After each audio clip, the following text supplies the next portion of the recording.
everyone, welcome to FABTAFT. ഇന്ന് ഞാൻ നിങ്ങളുമായിട്ട് ഷെയർ ചെയ്യുന്നത് തേങ്ങയൊന്നും വറുത്തെടുക്കാതെ വളരെ പെട്ടെന്ന് ഉണ്ടാക്കാൻ പറ്റുന്ന കടലക്കറിൻ്റെ റെസിപ്പിയാണ്.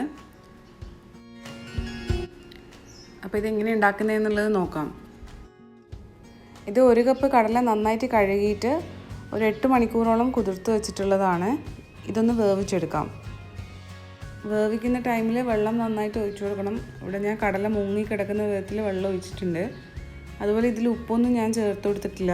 നിങ്ങൾക്ക് വേണമെങ്കിൽ ഉപ്പ് ചേർത്തിട്ട് വേവിച്ചെടുക്കാം. 5 വിസിൽ വരുന്നത് വരെ ഞാൻ കടല വേവിച്ചിട്ടുണ്ട്. എല്ലാ കുക്കറിലും ടൈം ഒരുപോലെ ആവണമെന്നില്ല. അതുപോലെ തന്നെ കടലേൻ്റെ വേവിലും വ്യത്യാസം ഉണ്ടാവും. അപ്പോൾ അതിനനുസരിച്ചിട്ട് കടല നന്നായിട്ട് വേവുന്നത് വരെ നിങ്ങൾ കുക്ക് ചെയ്തെടുത്താൽ മതി. കടല നന്നായിട്ട് വേവിച്ചെടുത്തിട്ടുണ്ട്. ഇനി വേവിച്ച് വെച്ച് ഈ കടലയിൽ നിന്ന് ഒരു 2.5 സ്പൂണ് കടല ഈ മിക്സിയുടെ ജാറിലേക്ക് ഇട്ട് കൊടുത്തിട്ട് കുറച്ച് വെള്ളം ചേർത്തിട്ട് ഇതൊന്ന് അരച്ചെടുക്കണം. കടലയിലേക്ക് അരക്കപ്പോളം വെള്ളം ചേർക്കുന്നുണ്ട്. ഇത് നല്ലപോലെ അരച്ചതിന് ശേഷം ഒന്ന് മാറ്റി വെക്കാം.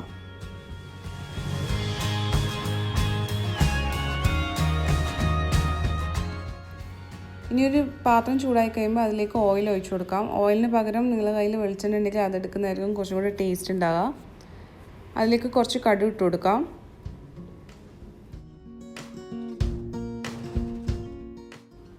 കടുക് പൊട്ടി കഴിയുമ്പോൾ അതിലേക്ക് കുറച്ച് ചുവന്ന മുളകും കറിവേപ്പിലയും കൂടി ഇട്ട് കൊടുക്കാം.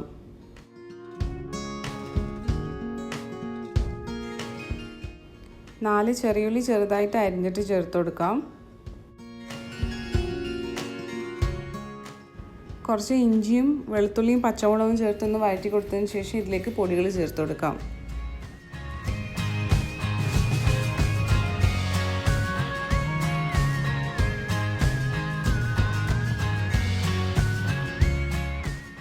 ഇതിലേക്ക് 1/2 ടീസ്പൂൺ മഞ്ഞൾപ്പൊടി, 1 ടീസ്പൂൺ മുളക് പൊടി, 1 ടീസ്പൂൺ മല്ലിപ്പൊടിയും കൂടെ ചേർത്തിട്ട് ഇതിൻ്റെ പച്ചമുളകൊന്ന് മാറുന്നത് വരെ നന്നായിട്ടൊന്ന് വഴറ്റി കൊടുക്കണം. ഒന്നുകിൽ പൊടികൾ ആഡ് ചെയ്യുന്ന ടൈമിൽ ഫ്ലെയിം ഓഫ് ചെയ്തിട്ട് ഇട്ട് കൊടുക്കാം, അല്ലെങ്കിൽ നല്ല ലോ ഫ്ലെയിമിൽ വെച്ചിട്ട് വേണം പൊടികൾ ആഡ് ചെയ്ത് കൊടുക്കാൻ.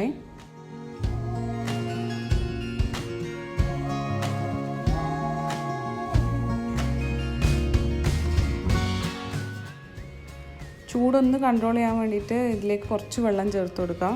1 ടേബിൾ സ്പൂൺ മതി. അപ്പോൾ പിന്നെ പൊടിയൊന്നും കരിഞ്ഞു പോകാണ്ട് കുറച്ചുകൂടി ടൈം ഒന്ന് വറുത്തെടുക്കാൻ പറ്റും.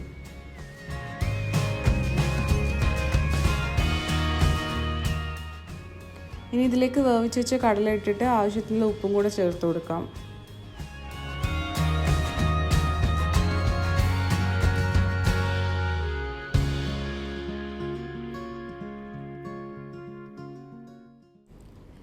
കറി തിളച്ച് കഴിയുമ്പോൾ അരച്ച് വെച്ച കടല ഇതിലേക്ക് ചേർത്ത് കൊടുക്കണം.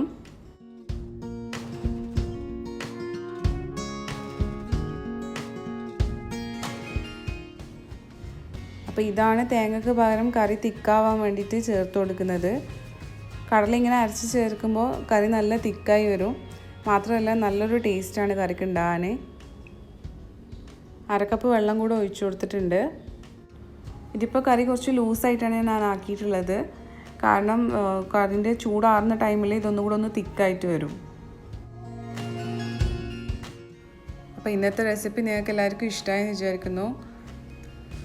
ബാച്ചിലേഴ്സിനാണെങ്കിലും വർക്ക് ചെയ്യുന്നവർക്കാണെങ്കിലും രാവിലെ വളരെ എളുപ്പത്തിൽ ഉണ്ടാക്കിയെടുക്കാൻ പറ്റുന്ന ഒരു റെസിപ്പിയാണ്. വീഡിയോസ് ഇഷ്ടമാണെങ്കിൽ ലൈക്ക് ചെയ്യാനും ഷെയർ ചെയ്യാനും അതുപോലെ തന്നെ നിങ്ങളുടെ അഭിപ്രായങ്ങൾ ഞങ്ങൾക്ക് കമൻറ്റ് ചെയ്യാനും മറക്കരുത്. ചാനൽ സബ്സ്ക്രൈബ് ചെയ്യാതെ ആരെങ്കിലും വീഡിയോസ് കാണുന്നുണ്ടെങ്കിൽ ഈ ചാനലൊന്ന് സബ്സ്ക്രൈബ് ചെയ്ത് സപ്പോർട്ട് ചെയ്യുക. കൂടെ ബെൽ ഐക്കൺ കൂടെ ഒന്ന് ഇനേബിൾ ചെയ്യുക. Thank you for watching.